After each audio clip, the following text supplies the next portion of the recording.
Hello all, I am Aparajita Pathak, Assistant Professor, Department of Mass Communication, Patna Women's College. Today we are going to talk about AIDA, one of the pioneer concepts used in media and marketing.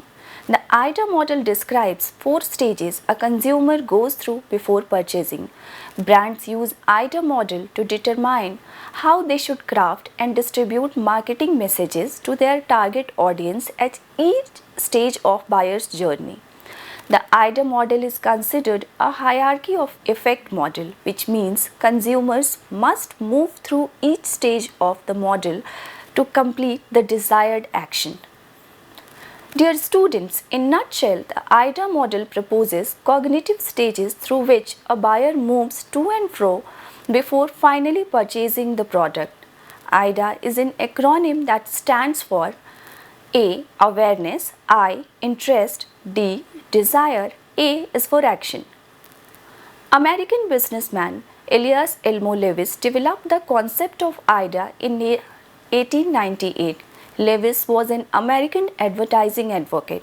He wrote and spoke about potential of advertising to educate the public.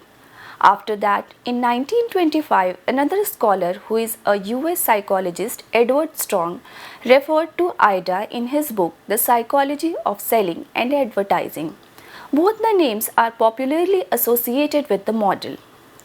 Now let's discuss the 4 stages in detail.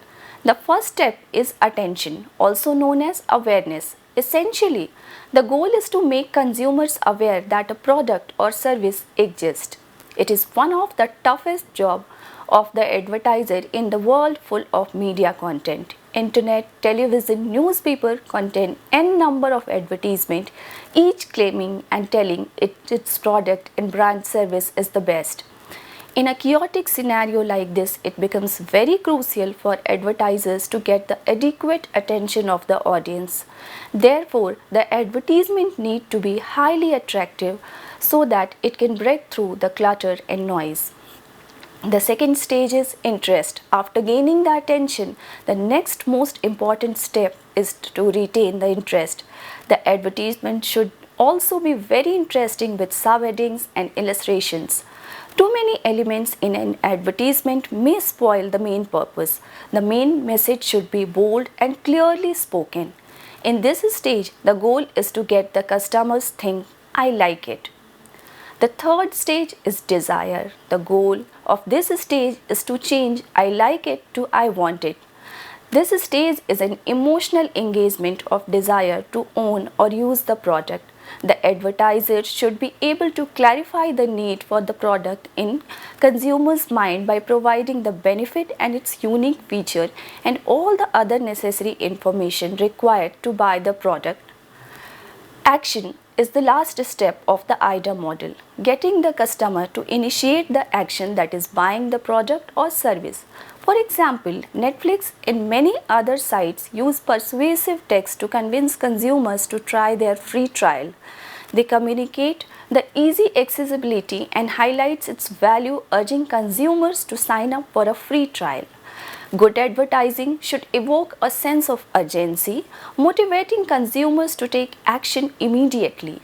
Very common method to encourage to consumers to act immediately are free shipping, immediate discount, etc. The marketers and media professionals added one more attribute to this model over the time, that is retention, keeping the consumer thread alive by bonding with them so they can spread the word of mouth, share their positive reviews, act as a reference, etc.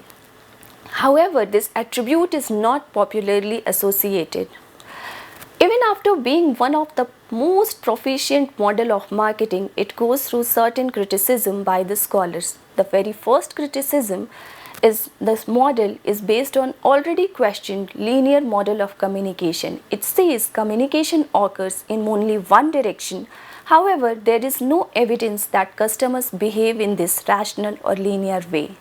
The next criticism is the model ignores the role of context, environment, and mediation in influencing the effectiveness of the advertisement. Another criticism that the model has met that it is representing only high involvement purchase, for example, car, house, laptop, in which a consumer considers many variables before buying a product. According to AIDA, customers always go through this rational process when buying products, but many say that the purchases are more often spontaneous. The absence of post-purchase effects such as satisfaction, consumption, referrals or participating in the preparation of online product reviews. This was an overview of AIDA model. Thank you.